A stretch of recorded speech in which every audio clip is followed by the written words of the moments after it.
Tropical update as of 10 a.m. PST, October 3rd. Hurricane Ellen has made landfall on the Mexican coast this morning. We can show you the current satellite, and it's about inland right about in here. It was a hurricane, but a very minimum hurricane, and it should be moving inland and weakening into a depression later today, then a remnant low. We can show you the track, hurricane models, and this will probably be the last time we talk about Orlenes, but it was interesting. Now we're going to talk about a few invests in like 91 and 92L. First, we're going to talk about the one in the Central Link. It has really become more interesting, but it only has a 30% in the next 40 hours, 40% in the next 5 days, while the Eastern Link one has 50% in the next 48 hours, 70% in the next five days. We can show you the satellite image of 91L, which has become better organized. You can see LSC take forming.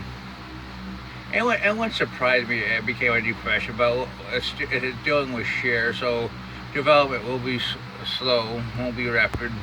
It will head northwestward. Look at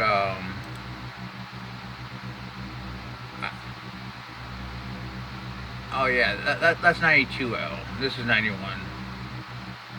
So we can go. Let's start at 92.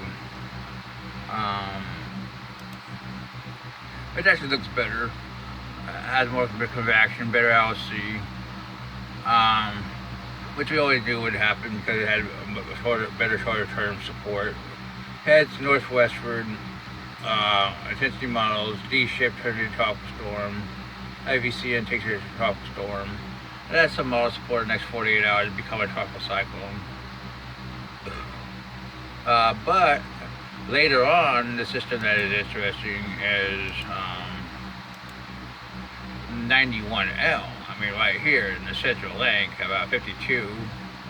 It's moving west to west-northwest. It has an LSC, but a lot less convection. Some of the models really like this system. I mean, they try to develop it into a tropical cycle sometime in the Caribbean, especially the CMC. Most of the models take it westward.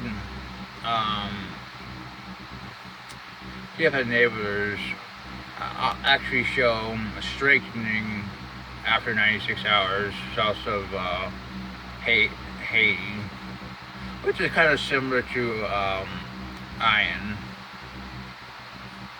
But this thing will have more ridging and less likely to actually become attached to the United States.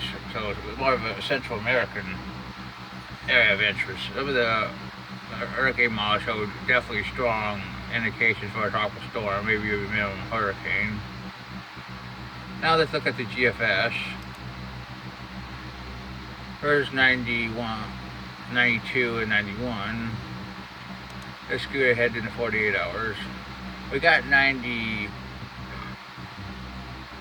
1007.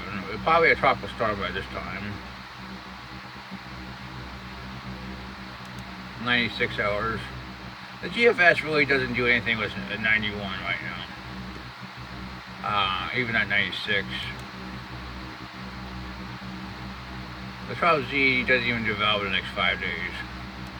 Which is weird because some of the model ones were definitely developing. But it definitely develops 92. On the other hand, let's look at the CMC. Time 77 at 144 hours. Let's go back to 72 hours. 1007. Let's go to 96. 1006.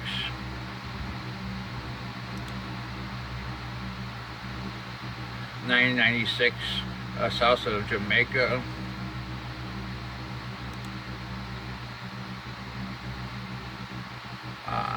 144, 977, heading towards Central America.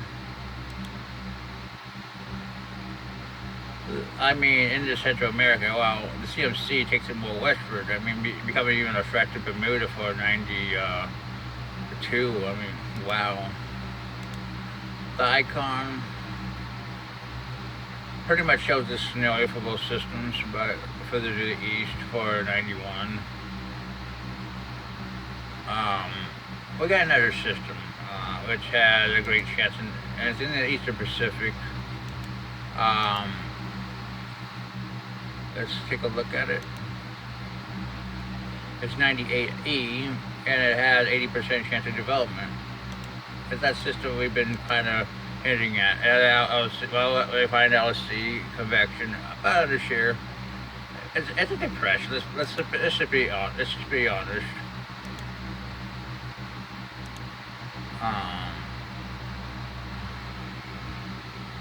Head northwestward and back to the west. I think it's already depression, maybe borderline tropical storm. Okay, let's do an overview. I think, let's be honest. I think 91L has a very good chance of development, probably 70%. Probably will develop south of Puerto Rico and head more westward. But north of what the models are saying, maybe into the Gulf of Honduras and maybe into the Bay of Campeche. 92L is almost certainly going to be Julia. I think 90% chance of development. Head northwestward out to sea. 98E is already a tropical storm, let's be honest. That's your top update.